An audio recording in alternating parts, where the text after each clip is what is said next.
अजित पवार यांनी मूळ राष्ट्रवादीत यावं, संजय राऊत बिनधास्त बोलले. महाराष्ट्रात सध्या महायुतीचं सरकार आहे. सत्तेत मांडीला मांडी लावून बसणाऱ्या महायुतीच्या नेत्यांमध्ये चांगली जुंपलेली दिसत आहे. पिंपरी चिंचवडच्या भाजप नेत्यांवर उपमुख्यमंत्री अजित पवार यांनी टीका केली आहे. आमचीही दिल्लीपासून गल्लीपर्यंत सत्ता होती आणि पण सत्तेचा कधी उन्माद केला नाही, पण आता उमेदवारी मागे घेण्यासाठी धमक्या दिल्या जात आहेत असं म्हणत सत्तेचा माज झाल्याची टीका अजितदादांनी भाजपवर केली आहे. त्यामुळे राजकीय वर्तुळात मोठी खळबळ माजली आहे आणि याच मुद्द्यावरून शिवसेना खासदार संजय राऊत यांनी मात्र एक वेगळीच टिप्पणी केली. अजितदादांना थेट आवाहन केलं आहे की कशाला राहता सरकारमध्ये, या शरद पवारांमध्ये परत या, संजय राऊत थेट म्हणाले आहेत. अजित पवारांनी पिंपरी चिंचवडमध्ये भाजपावर टीका केली, त्यावर राऊत स्पष्ट बोललेत. अजित पवार यांचा काहीतरी वेगळा मार्ग दिसत आहे. वेगळ्या मार्गाने जाण्याचा त्यांचा इरादा स्पष्ट दिसतोय. भाजप खा खातोय, त्यांचं खाणं सोयीचं व्हावं म्हणून इतर पक्षातील खाणाऱ्यांना त्यांनी आपल्या पक्षात घेतलेलं आहे. भाजप खा करत असेल आणि अजित पवार त्या सरकारमध्ये उपमुख्यमंत्री आहेत, ते असं विधान करत आहेत, याचा अर्थ जनतेने काय घ्यावा. एकतर भाजपाने तुमच्यावर भ्रष्टाचाराचे आरोप केलेले आहेत, आता तुम्ही त्यांच्यावर आरोप करत आहात, मग सरकारमध्ये राहताय कशाला राहता सरकारमध्ये, असा सवाल त्यांनी व्यक्त केला आहे. हा प्रश्न फक्त अजित पवारांना पडला असं नाही आहे. हा प्रश्न संपूर्ण महाराष्ट्राला पडलेला आहे. किंबहुना देशातल्या राजकीय विश्लेषकांना पडलेला आहे की त्या जो आरोप प्रधानमंत्र्यांनी केला त्याचं पुढे काय झालं. अजित पवार यांच्यावरती जो आरोप केला 70,000 कोटी सिंचन घोटाळ्याचा, तो आम्ही केला नाही.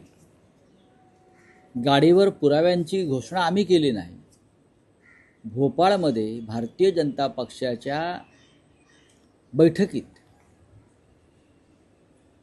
किंवा त्यांचा जो कार्यक्रम होता, मेळावा होता, अधिवेशन होतं, त्याच्यामध्ये देशाचे पंतप्रधान जबाबदारीनं बोलले अजित पवारांच्या सिंचन घोटाळ्यावर, आणि पुढल्या 8 दिवसामध्ये अजित पवार हे मंत्रिमंडळात आले. त्याच्यामुळे अजित पवारांचा प्रश्न जो आहे हा योग्य आहे. आणि सिंचन घोटाळ्याचं काय झालं आरोपाचं, याचं उत्तर देवेंद्र फडणवीस यांनी दिलं पाहिजे. आणि देशाच्या प्रधानमंत्र्यांनी दिलं पाहिजे. श्वेतपत्रिकेत भ्रष्टाचाराच्या, काँग्रेसनं केलेल्या भ्रष्टाचाराच्या श्वेतपत्रिकेत आदर्श घोटाळ्याचा उल्लेख होता. म्हणजे देशातला सगळ्यात मोठा संरक्षण खात्यातला घोटाळा असा त्यांचा संदर्भ होता. आणि ज्यांच्यावरती आरोप त्यांनी केला ते अशोक चव्हाण पुढल्या 72 तासामध्ये भारतीय जनता पक्षात वाजत गाजत आले. त्याच्यामुळे अशोक चव्हाणांना सुद्धा प्रश्न विचारण्याचा अधिकार आहे की आदर्श घोटाळ्याचं जे प्रधानमंत्र्यांनी किंवा सरकारनं जी श्वेतपत्रिका काढली त्याचं काय झालं. असे अनेक प्रश्न आहेत. असे अनेक प्रश्न विचारता येतील भारतीय जनता पक्षाला. भारतीय जनता पक्षाचा चेहरा वेगळा, मुखवटा वेगळा आहे. हे मुखवट्यावर चाललेलं सरकार आहे. अनेक भ्रष्टाचारी, मोठे मोठे भ्रष्टाचारी हे भारतीय जनता पक्षाने आपल्या पक्षात घेतलेले आहे. भारतीय जनता पक्ष ही वॉशिंग मशीन आहे आणि अमित शहा वॉशिंग पावडर आहे. बरं का, अमित शहा ही वॉशिंग पावडर आहे. वॉशिंग मशीनमध्ये घालायचं आणि अमित शहाची वॉशिंग पावडरात टाकायचे का सगळं स्वच्छ होतं. अजित पवारही तसेच झालेले आहेत. अशोक चव्हाण तसेच झालेले आहेत. असंख्य असे लोक आहेत महाराष्ट्रात आणि देशामध्ये.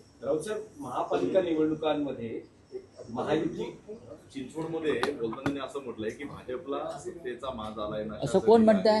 आणि स्थानिकांकडे किती प्रॉपर्टी आहे हे सगळं मला माहिती आहे, असं स्वतः अजित पवार बोलतायत.